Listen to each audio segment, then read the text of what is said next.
slower. Any car drive, V8 my motor. Take me to the plug, them P's I load up. Sup? Yeah. Right. When I was 9, I was staying home alone. It was early morning, and I had just gotten out of the shower and brushed my teeth. I put on my favorite outfit, set up a little area in the living room with a drink and a snack, and then turned on the TV to watch something. The phone rang. I went across the house to go answer it. The voice on the other end was, well, really familiar and really comforting for me. He asked me about my day so far, and he made small talk. After about a minute or so, he then said, I like your outfit. Is pink your favorite color? I replied back with, oh, thank you. No, it isn't. What were you planning on watching on TV? He asked. It took me a few seconds to understand what was happening.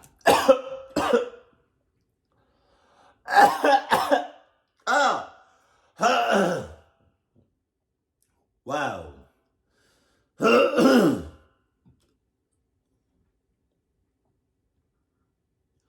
Hold on.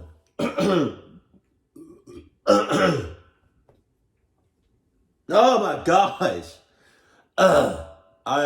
Okay, so what just happened there was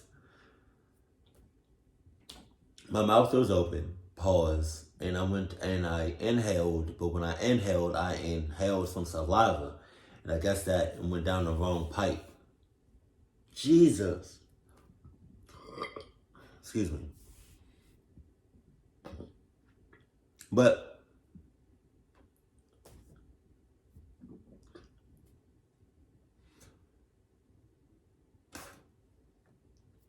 okay. Wow. Sorry. Oh shit. Wow. So that took you. That was a few seconds too long. A few seconds too long. I understand. You know what I mean?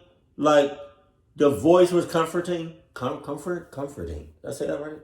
You know what I mean? You heard that voice before. You probably know that person. But then when he said something like, is pink your favorite color?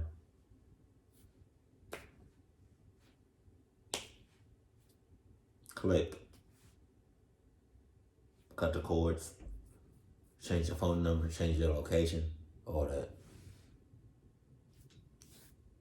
All right. But now, I can see what you're doing.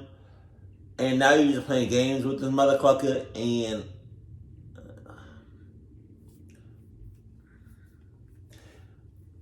like, if anybody calls you, anybody, I don't care how close you are to them, I don't care the relationship you have with them. If somebody was to call you right now and all your blinds and everything was closed, somebody said, like something very specific, like,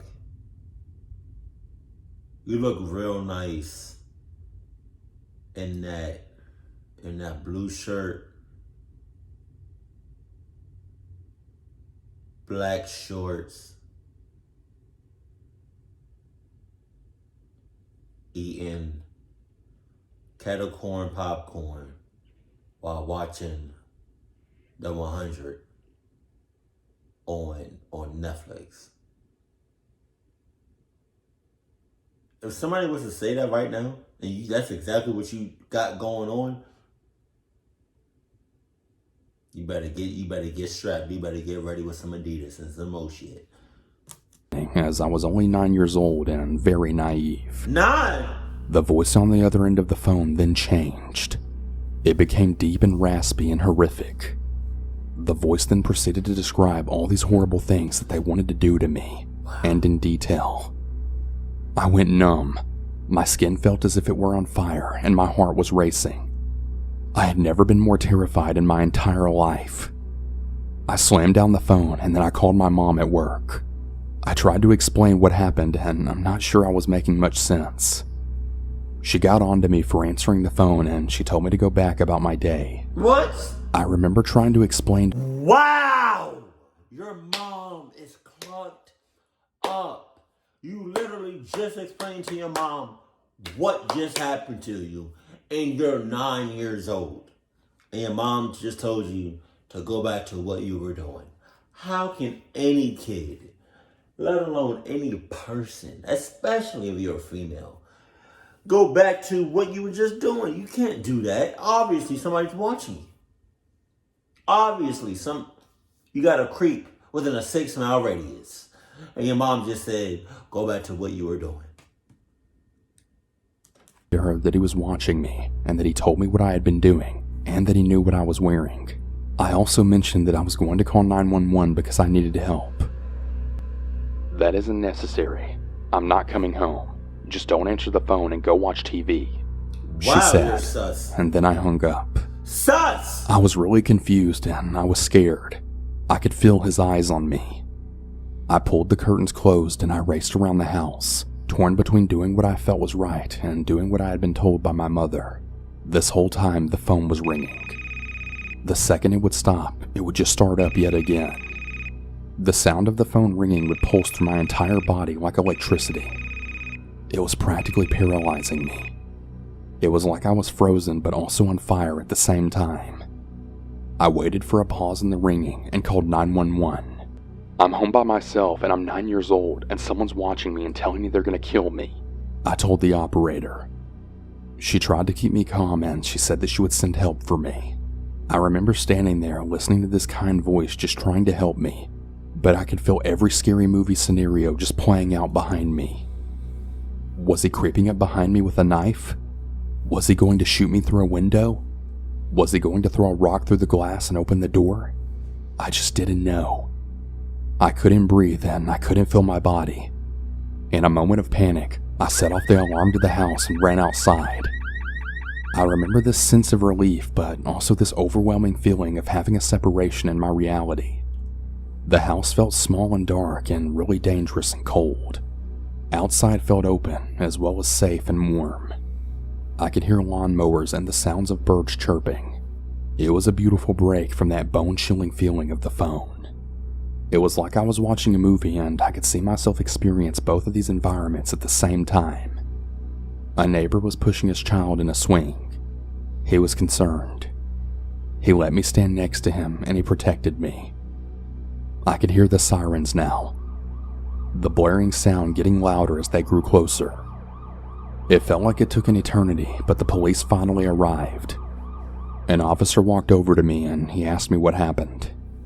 I did my best to explain it, but so many of the words on the phone that were used were just so embarrassing.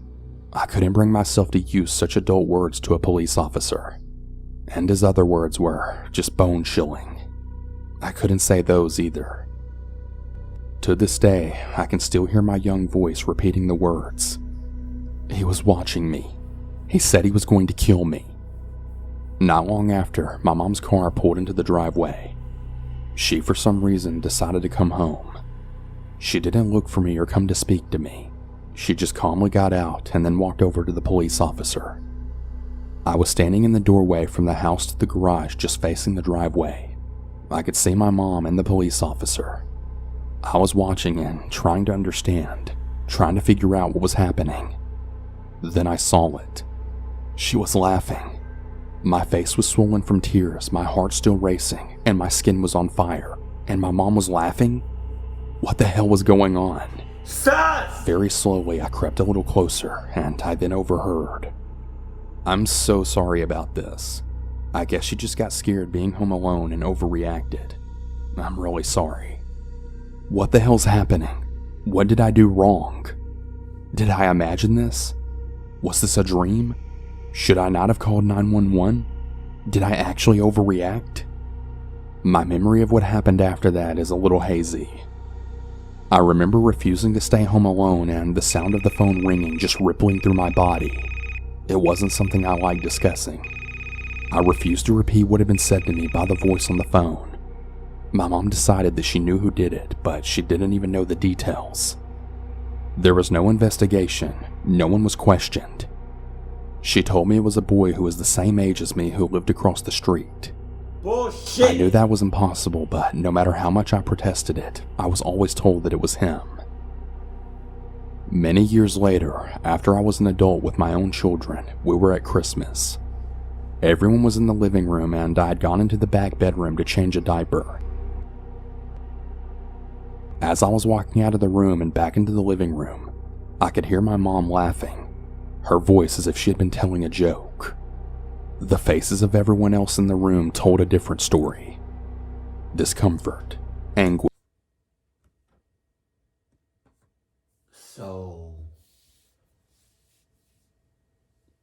not only is the mom a clucky, has the cluck gene, but it seems like she's a psychopath. And she's crazy as cluck! Your mom, you need to...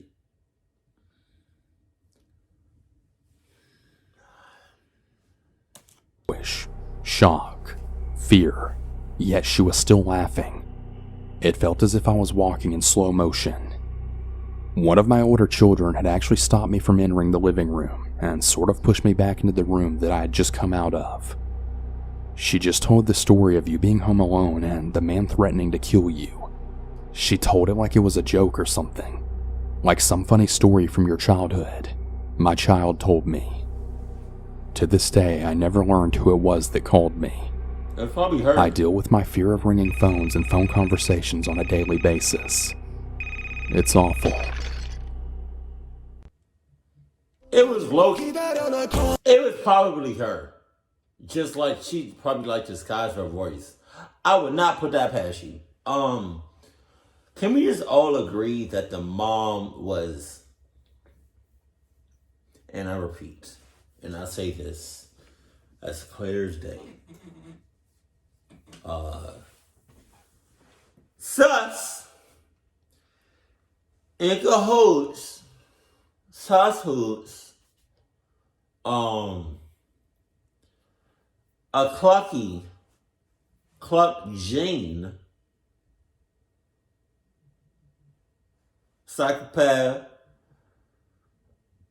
crazy as hell. I'm going to say that was most likely her that was on the other line, that was on the other side of that phone. Because why would any mom or any parent react like that or have no reaction to their 9-year-old kid telling them like basically there's a pedophile, there's a creep within our neighborhood watching. I feel like any parent will be mad and creeped out and just on edge.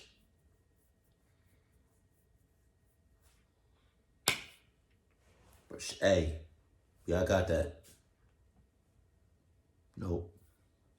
I tell you what though, if one of my kids told me that exactly what that kid told her mom about the guy, when one of my kids say that to me, I'm going to believe her in a heartbeat, and if I'm not already home, I'm going to be home as fast as possible.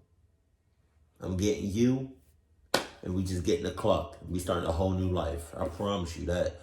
Keep it cool, keep it classy, and I love you. Stay happy, my family.